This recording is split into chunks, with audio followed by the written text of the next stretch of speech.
Hello Year 12s, how are you? I hope you're all okay. I thought that I would do something a bit different for this lesson as we haven't met for such a long time, and I thought hopefully it'll be a bit beneficial and it'll allow you to understand the instructions and the outcomes with me explaining over the top. So we'll see how this goes. I've never actually done this before, so I'm learning as well. So without further ado, we'll plough on. So basically, as you can see on the screen at the moment, we're going to be looking at Mao's China, and we're going to kind of conclude today by assessing Mao's legacy and how historians have interpreted his reign in terms of the positive element and the negative element. And you'll probably already have your own interpretations of what those elements might be as we've gone through the course. But that's what we're going to spend today doing.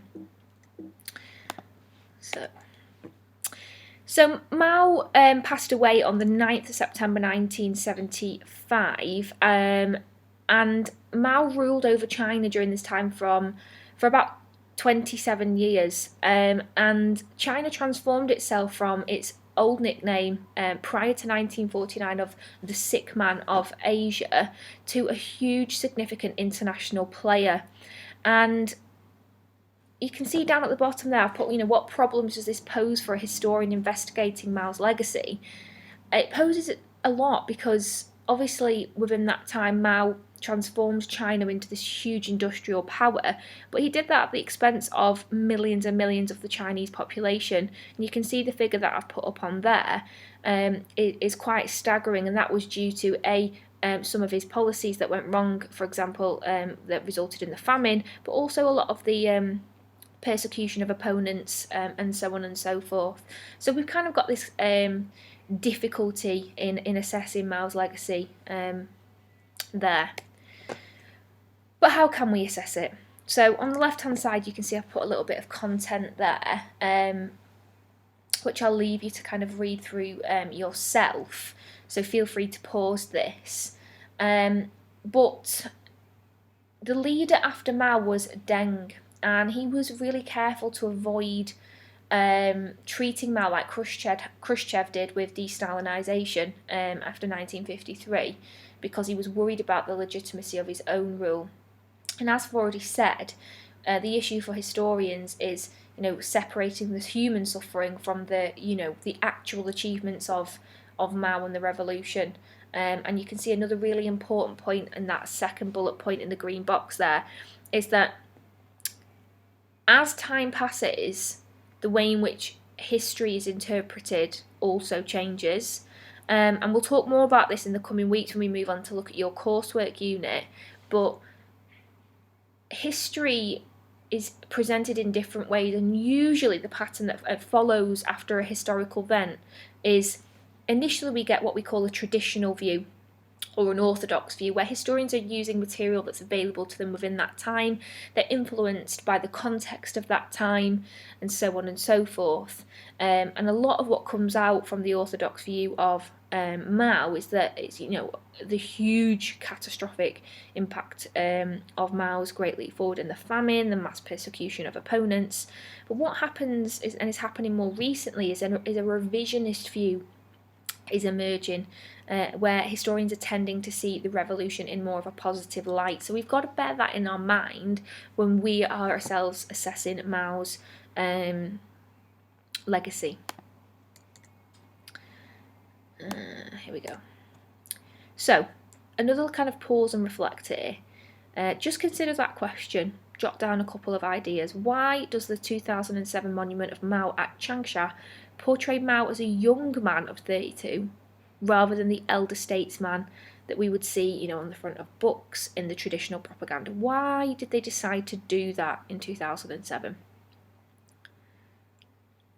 So once you've paused and you've had a bit of a time to think about that, we'll move forward. So this is kind of going to be over to you now. This is your task for today's lesson. First thing I want you to do is I want you to have a look at China after Mao. And if you use page 236 of your book, this one here, I want you to read the two bottom paragraphs and answer these questions. So what changes did Deng make and why? And this will link back to some of the measures that kind of emerged during the third 5-year plan after the Great Leap Forward. And then what does Deng keep the same? And this is kind of really, really important. And it's why kind of China still emerges, or still kind of has this communist ideology underpinning it. And why do you think he chose to keep those elements of kind of Mao's China? Why would he want to do that? So again, pause, probably take 15 minutes or so to read through that and answer those questions, and then resume when you're ready. Okay, so this is kind of the big bulky bit of work that I want you to do, and this is going to take you at least over an hour. So at the top there you've got a question. It's like a 20-mark style question that we would, normally go through in lessons. And it says, between the years of 1949 to 1976, Mao had a largely negative impact on China and its people. To what extent do you agree? What I want you to do is I want you to use page 262 to 263 in the textbook. So I'll get that up to show you, because I can on this video. So it's this page here. And what I want you to do is I want you to draw yourself up a table with on one hand positives, on the other hand negatives. I want you to go through each paragraph in the textbook, and I want you to decide whether it embodies a positive impact on China or a negative. And obviously you'll categorise it into your table as follows. But you will see as you read through this book, each paragraph is broken up into kind of a different factor. So it focuses on maybe political impacts, economic impacts, cultural impacts, social impacts. And make sure you note those down, because good practice as a historian is to group things into those factors, because it makes it much easier to talk about when we're completing a large essay like this. And if you look at the question and look at the dates given, it's very, very broad. It's right from the start of Mao's reign right till the end of Mao's reign. So I would spend half an hour now. This is the big chunky bit that you're going to need to do of work. Read through first of all, draw yourself a table and classify the positive impacts of Mao on China and the negative impacts of Mao on China. And when you're done, resume this video and I'll tell you what you're going to do next. So, next. Although this isn't a requirement for your AS level exam, it is going to be hugely important when we move on to look at your coursework over the next couple of lessons. And we're going to get practice in now, because it's very, very good. History is very good practice. This is what you're going to be doing in the next couple of weeks in regards to your coursework. And if anybody goes on to do this at university, these kind of practices, whether you study in history, whether you study in law, politics, whatever, you will have to do this. So it's really good, really, really good skills. I want you to embed some historiography into your essay plan.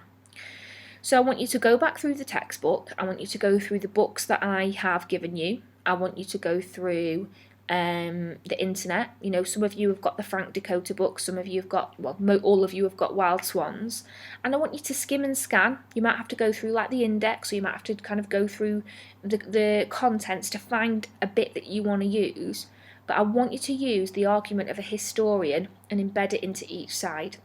So for the positives, you might say, well, Frank Dakota suggests that in terms of industry, Mao did X, Y, and Z, and find a quote from one of those books that you can use. And then the negatives, you can see that I've used John Halliday and Jung Chang's book, and I'll go and get it for you very quickly.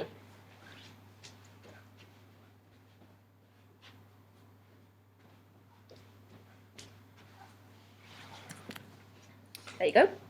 So I had to flick through this, I had to look through the contents, which you can see is very, very substantial.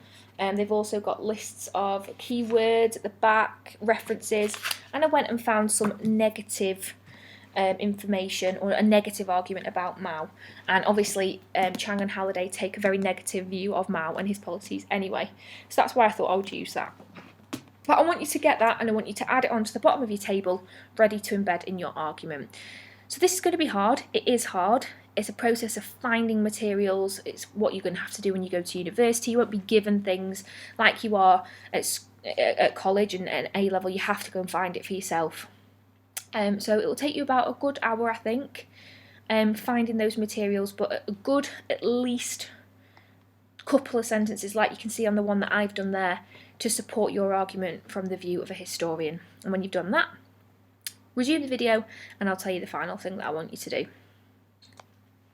So the final thing, and this is for your homework, is I want you to actually write up an answer to that question. Now it's a hugely broad question, and I want you to really take your time on this. This is the perfect opportunity to revise. It's the perfect opportunity to kind of create a really good example essay that you might use to help you revise next year. But I want you to write an answer to it. So obviously you can see the little checklist on the screen there about what you need to do it properly. You need your introduction, where you outline why it's a difficult question to answer. You need to outline your argument and a quick summary of what you are going to say.